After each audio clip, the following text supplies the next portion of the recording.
اس لیے جو بھی پھول زمین میں اگتا ہے وہ سونے میں لپٹا ہوا لگتا ہے، یوں لگتا ہے کہ جیسے قارون زمین میں دستے ہوئے اپنا خزانہ لٹاتا جا رہا ہے۔ مجموعی طور پر یہ شعر حسن تعلیل کی مثال ہے۔ حسن تعلیل میں کسی بات کی ایسی وجہ بیان کی جاتی ہے جو اصل میں اس کی وجہ نہیں ہوتی، لیکن اس سے شعر میں ایک حسن سا پیدا ہو جاتا ہے۔ شعر نمبر 3 جو ہے، چاروں طرف سے صورت جانا ہو جلوہ گر، دل صاف ہو تیرا تو ہے آئینہ خانہ کیا۔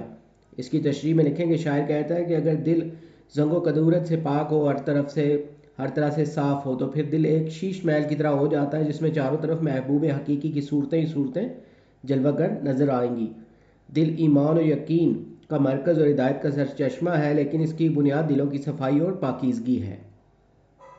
اللہ تعالیٰ جس کے دل کو صاف اور پاک کر دے، اس کا سینہ ہدایت کے لیے کھل جاتا ہے۔ طہارت قلوب کی نسبت اللہ تعالیٰ نے خاص طور پر اپنی طرف کی ہے کہ اللہ جن کے لیے چاہتا ہے ان کے دلوں کو پاک فرماتا ہے۔ طہارت قلوب کے بعد زینت ایمان کا معاملہ ہے کہ اللہ تعالیٰ جس بندے کے لیے چاہتا ہے اس کے دل میں ایمان کو مزین و خوشنما کر دیتا ہے اور ایمان کی محبت اس کے دل میں ڈال دیتا ہے۔ شعر نمبر 4 جو ہے، آتی ہے کس طرح میری قبض روح کو، دیکھوں تو موت ڈھونڈ رہی ہے بہانہ کیا۔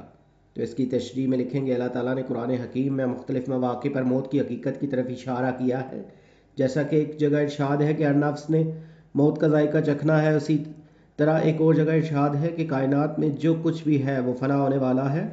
اس شعر میں بھی شاعر موت کو ایک حقیقت کے طور پر تسلیم کرتے ہوئے کہتا ہے کہ دیگر انسانوں کی طرح اسے بھی موت کو گلے لگانا ہے، موت سے فرار کسی صورت ممکن نہیں۔ لیکن زمانے کا چلن ہے کہ کوئی بھی آدمی دنیا سے جب چلا جاتا ہے تو اس کے بارے میں لوگ سوال کرتے ہیں کہ اسے موت کیسے آئی، کوئی حادثہ ہوا یا کوئی بیماری موت کا سبب بنی، یعنی موت نے کسی بہانے سے اسے آ لیا۔ شاعر کہتے ہیں کہ مجھے بھی موت اپنے مقررہ وقت پر ہی آئے گی، لیکن یہ معلوم نہیں کہ میری موت کا بہانہ یعنی سبب کیا ہوگا، کیا میں کسی حادثے کا شکار ہوں گا یا مجھے کوئی بیماری آ لے گی۔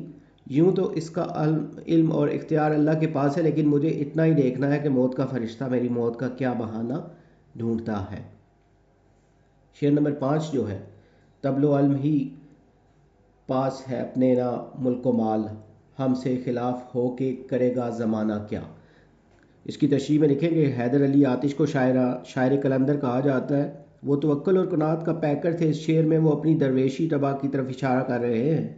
وہ کہتے ہیں کہ زمانہ یا لوگ عام طور پر اسے ہی نقصان پہنچاتے ہیں یا اس کی مخالفت کرتے ہیں جس کے پاس دنیا کا مال و متاع ہو، یا پھر جس کے پاس دنیا میں بادشاہت اور شان و شوکت ہو۔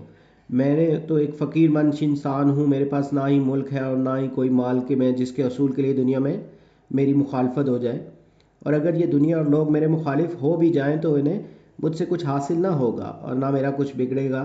یوں سمجھیے کہ شاعر نے اس شعر میں مال و متاع کی کثرت سے دلوں میں پیدا ہونے والے حسد کی طرف نہ اشارہ کیا۔ وہ کہتے ہیں کہ بعض اوقات مال و دولت کی کثرت سے دلوں میں حسد پیدا ہوتا ہے، جس سے رقابتیں اور عداوتیں جنم لیتی ہیں اور لوگ نفرت کا شکار ہو جاتے ہیں۔ یہ جو آخری شعر ہے، شعر نمبر 6، یوں مدعی حسد سے نہ دے داد تو نہ دے، آتش غزل یہ تو نے کہی عاشقانہ کیا۔ تو اس کی تشریح میں لکھیں گے حیدر علی آتش کا شمار لکھنؤ کے اہم اور بڑے شعراء میں ہوتا ہے۔ ان کے اشعار میں معنی آفرینی قابل داد ہے، انہیں اپنے طرز کلام اور زبان و بیان پر فخر ہے۔ اس شعر میں بھی وہ اسی فخر کا اظہار کرتے ہوئے کہہ رہے ہیں کہ میں نے ایسی خوبصورت عاشقانہ غزل کہی ہے جس میں حسن تغزل ہے، سوز و گداز ہے، بے ساختگی ہے، سادگی ہے اور عشق و محبت کے جذبات کی ترجمانی ہے۔ اب کوئی مخالف اس کی داد نہ دے یعنی تعریف نہ کرے تو اسے حسد کے سوا اور کیا کہا جا سکتا ہے۔ حیدر علی آتش کے زمانے میں دوسرے بڑے شاعر امام بخش ناسخ ہیں، ان دونوں کے شاعرانہ چشمک چلتی رہتی تھی۔ اس شعر میں آتش نے مدعی کا لفظ امام ناسخ کے لیے استعمال کیا ہے کہ آتش تیری اس عاشقانہ غزل پر اگر وہ داد نہیں دے رہے تو اس کی وجہ ان کا حاسدانہ پن ہے۔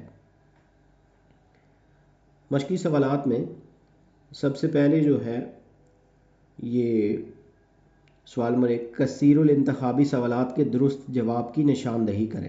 تو اس میں جو فرسٹ والا ہے، بدی کے معنی کیا ہے، تو اس کا معنی انوکھا، یہ جو الف والی ہے یہ آپشن ہوگی اس کی۔ 2 جو ہے، ابن مریم ہوا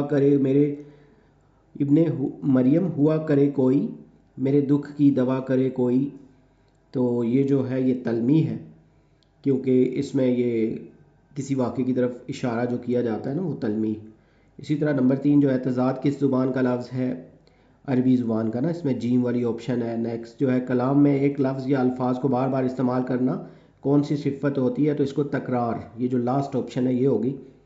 تو لاسٹ میں درجہ ذیل میں سے کسی صنف کا ہر شعر ایک اکائی کی حیثیت رکھتا ہے نا، تو یہ جو غزل ہے یہ. نیکسٹ میں جو کوشچن ہے حیدر علی آتش کی یہ غزل پڑھنے کے بعد درجہ ذیل غزل کا مطالعہ کیجیے اور حیدر علی آتش کے طرز تحریر کی شناخت کرنے کی کوشش کریں. تو یہاں پہ کچھ اشعار لکھے ہوئے ہیں نا غزل کے. ذہن پر ہیں ان کے گماں کیسے کیسے، کلام آتے ہیں درمیاں کیسے کیسے، زمین چمن گل کھلاتی ہے کیا کیا، بدلتا ہے رنگ آسماں کیسے کیسے، نہ گور سکندر نہ ہے قبر دارا، مٹے نامیوں کے نشاں کیسے کیسے، دل و دیدہ اہل علم میں گھر ہے تمہارے لیے ہے مکاں کیسے کیسے، غم و غصہ و رنج و اندو ہرما ہمارے بھی ہیں مہرباں کیسے کیسے. تو یہ بہت پیاری غزل کے کچھ اشعار لکھے ہیں. تو یہاں پہ غزل اس کی نا طرز تحریر کی شناخت کرنے کی کوشش کرنی ہے. تو اس کے جواب میں دیکھیں گے یہ جو حیدر علی آتش کے کلام کا کمال یہ ہے کہ اس میں دلی اور لکھنؤ دونوں دبستانوں کا رنگ جھلکتا ہے. ان کی غزلیات میں تغزل کی خوبی نمایاں ہے. آپ کے کلام میں فکر و غنا، تصوف، دنیا کی بے ثباتی اور درویشانہ مضامین کی جھلک نمایاں ہے. اس کے ساتھ ساتھ مسرت و شادمانی، رجائیت، ضرب الامثال اور محاورات کا برجستہ استعمال بھی آتش کی شاعری کو چار چاند لگانے کا باعث ہے. نیکسٹ جو کوشچن ہے یہ جو پڑھی گئی غزل کے متن میں سے لیے گئے درجہ ذیل اشعار کو دہراتے ہوئے حوالوں اور دلائل کے ساتھ اظہار رائے دیں. تو اس میں جو پہلا شعر ہے، چاروں طرف سے صورت جانا ہو جلوہ گھر، دل صاف ہو تیرا تو ہے آئینہ خانہ کیا. تو اس کی اظہار رائے میں اگر دل زنگ و کدورت سے پاک ہو اور ہر طرح سے صاف ہو تو پھر دل ایک شیش محل کی طرح ہو جاتا ہے جس میں چاروں طرف محبوب حقیقی کی صورتیں جلوہ گر نظر آتی ہیں. دل ایمان و یقین کا مرکز اور ہدایت کا سرچشمہ ہے، لیکن اس کی بنیاد دلوں کی صفائی اور پاکیزگی ہے. اللہ تعالیٰ جس کے دل کو پاک و صاف کر دے اس کا سینہ ہدایت کے لیے کھل جاتا ہے. طہارت قلوب کی نسبت اللہ تعالیٰ نے خاص طور پر اپنی طرف کی ہے کہ اللہ جن کے لیے چاہتا ہے ان کے دلوں کو پاک فرماتا ہے. طہارت قلوب کے بعد زینت و ایمان کا معاملہ ہے. اللہ تعالیٰ جس بندے کے لیے چاہتا ہے اس کے دل میں ایمان کو مزین و خوشنما کر دیتا ہے اور ایمان کی محبت اس کے دل میں ڈال دیتا ہے. نیکسٹ والا جو شعر ہے، آتی ہے کس طرح میری قبض روح کو، دیکھوں تو موت ڈھونڈ رہی ہے بہانہ کیا. اس کی جو اظہار رائے ہے اس میں جو اس کی تشریح تھی، اللہ تعالیٰ نے قرآن حکیم میں مختلف مواقع پر موت کی حقیقت کی طرف اشارہ کیا ہے، جیسا کہ ایک جگہ ارشاد ہے کہ ہر نفس نے موت کا ذائقہ چکھنا ہے. اس طرح ایک اور جگہ ارشاد ہے کہ کائنات میں جو کچھ بھی ہے وہ فنا ہونے والا ہے. اس شعر میں بھی شاعر موت کو ایک حقیقت کے طور پر تسلیم کرتے ہوئے کہتا ہے کہ دیگر انسانوں کی طرح اسے بھی موت کو گلے لگانا ہے، موت سے فرار کسی صورت ممکن نہیں. لیکن زمانے کا چلن ہے کہ جب کوئی آدمی دنیا سے چلا جاتا ہے تو اس کے بارے میں لوگ سوال کرتے ہیں کہ اسے موت کیسے آئی، کوئی حادثہ ہوا، کوئی بیماری موت کا سبب بنی، یعنی موت نے کس بہانے سے اسے آ لیا. شاعر کہتے ہیں کہ مجھے بھی موت اپنے مقررہ وقت پر ہی آئے گی، لیکن یہ معلوم نہیں کہ میری موت کا بہانہ یعنی سبب کیا ہوگا. کیا میں کسی حادثے کا شکار ہوں گا یا مجھے کوئی بیماری آئے گی. یوں تو اس کا علم جو اور اختیار اللہ تعالیٰ کے پاس ہے، لیکن مجھے اتنا ہی دیکھنا ہے کہ موت کا فرشتہ میری موت کا کیا بہانہ ڈھونڈتا ہے. نیکسٹ جو کوشچن ہے، 18ویں صدی کے نصف سے آگے ہندوستان کے معاشی اقتصادی حالات زب و حالی کا شکار ہونا شروع ہو گئے.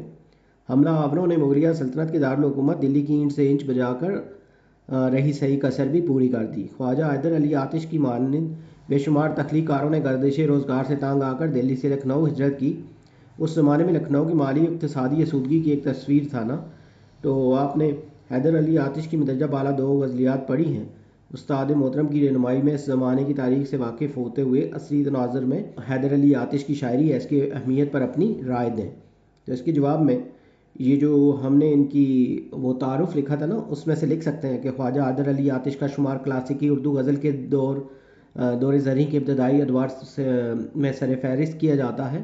آتش نے اردو غزل کو علم و بیان بدی کے جملہ محاسن شعری سے مزین کیا. آتش کی شاعری میں کلاسیکی روایت سے متصل بھی سبھی موضوعات اسالیب اور شاعری تلازموں کی بازگشت سنائی دیتی ہے.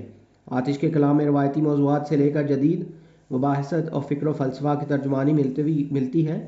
تصوف سے گہرا لگاؤ اور اخلاقی موضوعات کے بارے میں آتش کا نقطہ نظر منفرد اور دلاویز ہے. آتش کا شاعرانہ انداز اور پیرایا اسلوب بعد کے شعراء کا شعار بنا جس نے اردو غزل کے ارتقاء کو زبردست کمک پہنچائی۔ آتش وجدان اور احساس جمال کے شاعر تھے۔ محمد حسین آزاد لکھتے ہیں کہ جو کلام ان کا ہے وہ حقیقت میں محاورہ اردو کا دستور العمل ہے، اور انشا پردازی ہند کا اعلیٰ نمونہ۔ شرفائے لکھنؤ کی بول چال کا انداز اس سے معلوم ہوتا ہے۔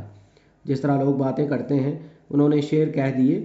آتش عام طور پر اعلیٰ مضامین تلاش کرتے ہیں، ان کے اشعار میں شوخی اور بانک پن ہے، کلام میں ایک طرح کی مردانگی پائی جاتی ہے جس نے ان کے کلام میں ایک طرح کی جلالت اور متانت پیدا کر دی ہے۔ ناسک کے مقابلے میں ان کی زبان زیادہ دل فریب اور غلط العام کو اشعار میں اس طرح کھپاتے ہیں کہ بقول امداد امام اثر چہرہ زیباں پا خال کا حکم رکھتے ہیں۔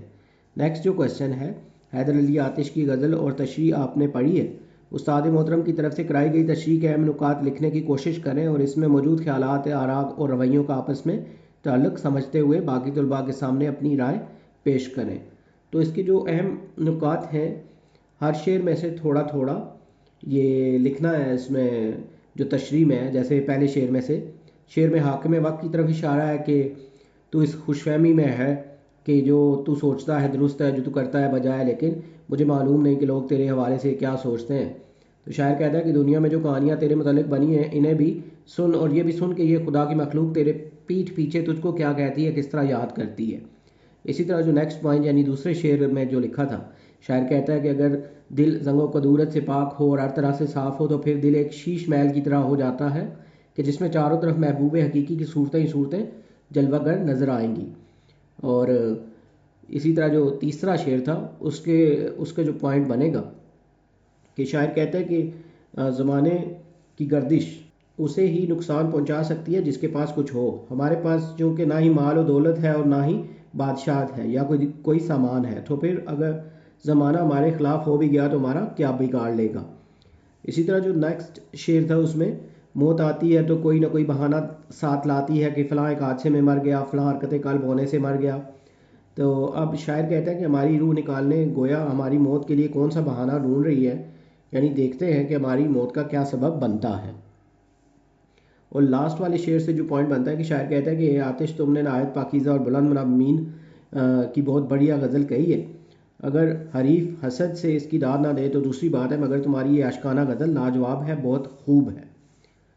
نیکسٹ جو کوشچن ہے، اسکول میں یوم دفاع کے حوالے سے ایک تقریب کا انعقاد کیا گیا ہے، تو آپ قانون کا احترام اور پابندی کے عنوان پر اس تقریب کے سامعین اور مقاصد کو مد نظر رکھتے ہوئے اشعار اور حوالوں سے کم از کم 250 الفاظ پر مشتمل تقریر لکھیں۔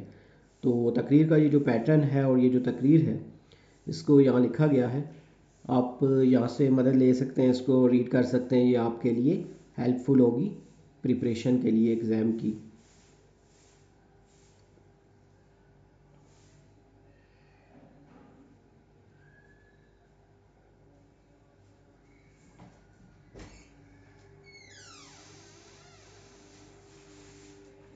لاسٹ جو سوال ہے، درست تلفظ کے لیے درج ذیل الفاظ پر اعراب کا استعمال کریں۔ تو یہاں پہ یہ جو الفاظ ہیں ان کے اوپر اعراب لگا دیے گئے ہیں، آپ ان کو دیکھ سکتے ہیں۔ امید ہے آپ کو یہ ویڈیو پسند آئے گی اور آپ کے لیے یہ ہیلپ فل ہوگی تیاری کے لیے۔ کوئی سجیشنز ہوں تو ہمارے پیج پر آپ کمنٹ کر سکتے ہیں۔ جلد نیو ویڈیو میں نئے لیکچر کے ساتھ ملیں گے، اس دعا کے ساتھ کہ آپ کے بہت اچھے مارکس آئیں گے اور آپ کی تیاری بہت اچھی ہوگی۔ Have a nice time.